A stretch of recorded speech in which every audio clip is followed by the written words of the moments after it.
Dalam Islam ni tuan-tuan, saya nak beri duit kepada sesiapa mesti ada sebab untuk menyatakan dia halal. Tak ada orang yang boleh dapat duit tanpa ada sebab. Ya, contoh, saya boleh dapat duit secara jual beli. Saya jual aset, saya dapat duit, itu halal. Saya dapat duit secara orang beri hadiah. Saya bagi ke orang hadiah, ataupun orang bagi pasal hadiah, saya dapat duit. Hadiah halal, hebah halal.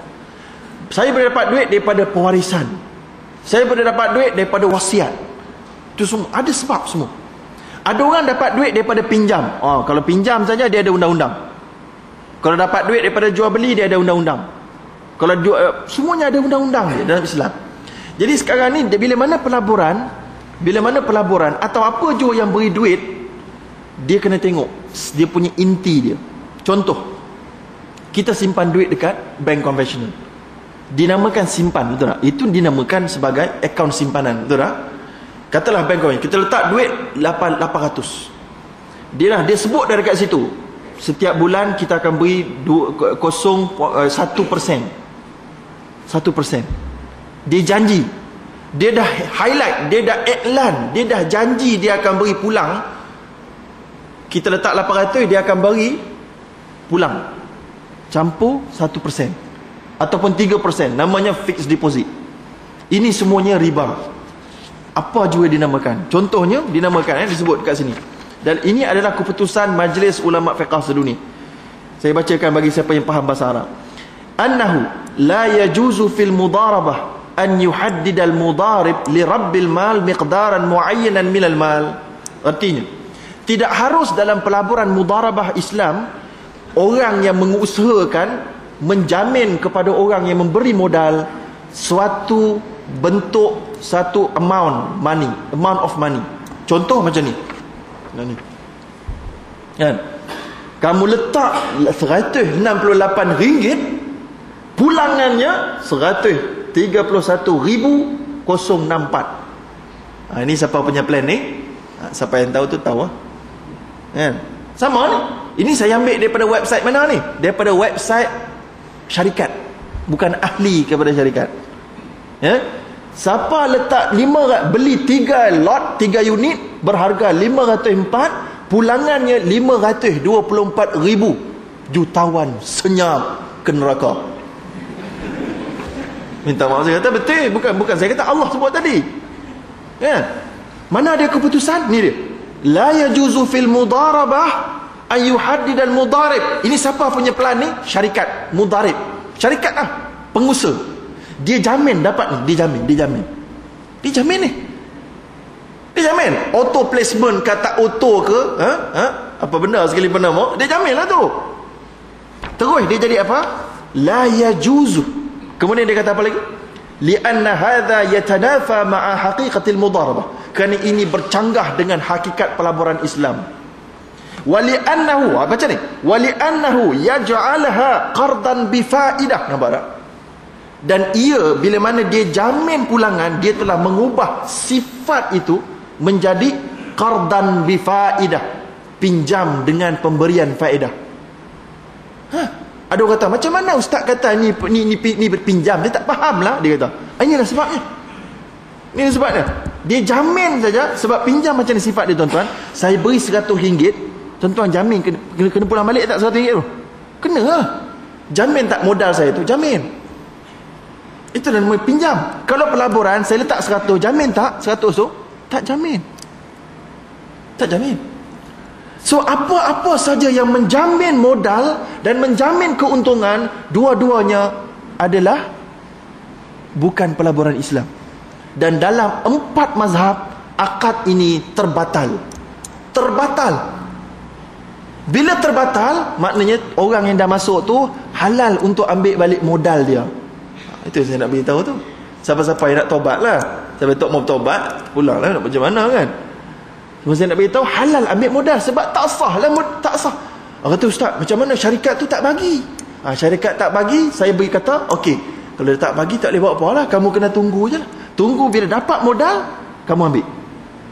Habis ustaz, ada duit lebih macam mana? Duit lebih. Ustaz, boleh tak duit lebih tu? Orang kata, Nabi kata kepada mak, setiap daging yang terbina daripada yang halal, yang haram, neraka lebih layak untuknya. Maka saya kata, Ustaz, boleh tak kita jangan buat makanan, kita beli kereta, kita beli motor, kita beli laptop, dia tak jadi daging. La haula wala quwata illa billah. Ini satu kesilapan faham orang Islam yang ramai. Bila mana hadis tu sebut kullu lahmin, setiap daging yang terbina daripada harta haram, neraka lebih elok baginya, ada orang anggap kita boleh guna untuk tujuan lain. Kita renovate rumah, pasang kabinet. No. Hadis tu contoh mewakili semua penggunaan peribadi. Itu menurut fuqaha punya ataupun para ulama dan ulama fiqh sedunia punya takrif. Tak boleh guna untuk diri kamu.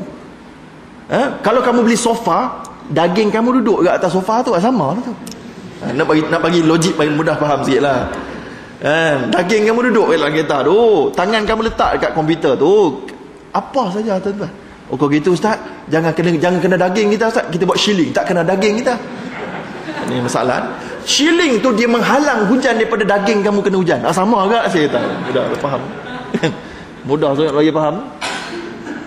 Itu dia tuan-tuan. Tapi tu maknanya daging tu maknanya kamu. Tak setiap harta haram yang memberi manfaat kepada tubuh kamu, maksudnya kepada diri kamu, tak boleh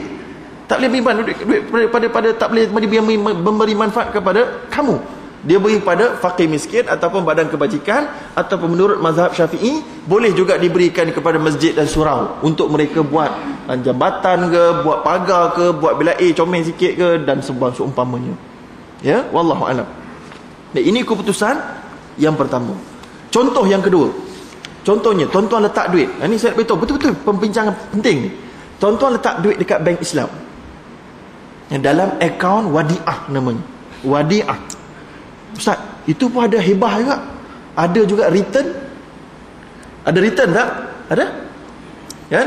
Bila mana kita letak duit ke bank Islam tidak boleh menjamin dia akan beri hadiah. Kalau dia jamin sahaja, jadi riba. Sebab itulah bank Islam, mereka sebut dalam kontrak mereka discretion of the bank. Disebut situ discretion of the bank. Maknanya ini hak tunggal, sole discretion, hak persendirian bank. Dia nak beri berapa pun dia akan beri suka hati dia. Kamu tak ada hak untuk pergi menuntut dekat mahkamah pula. Aku dah letak, dia tak beri aku 3% dia letak tu. No, 3% tu hanyalah indikatif. Indikatif maksudnya anggaran ikut prestasi lepas. Inilah yang mungkin kami punya prestasi. Macam kita nak melabur dekat saham, kita ada buku prospektus. Dalam tu disebut risiko dia apa, disebut juga berapa kemungkinan pulangan yang akan dapat. Tapi tak jamin. Itu hanyalah kiraan nak bagi kita sebagai pelabur ada gambaran. That's all.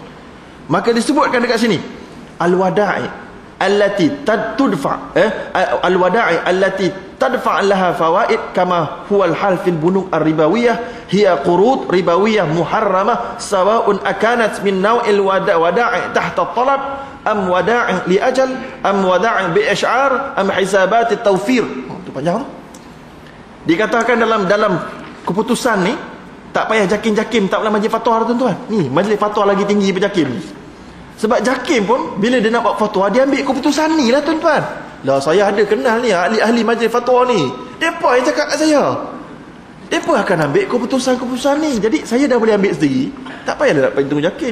Disebut erti dekat sini, semua simpanan yang diberikan faedah sebagaimana yang ada kama huwal hal fil bunuk ar-ribawiyah, sebagaimana yang ada dekat bank-bank konvensional adalah pinjaman ribawi. Pinjaman riba yang haram. Apa jua jenis akaunnya disebut. Tuan-tuan dah sebut dah.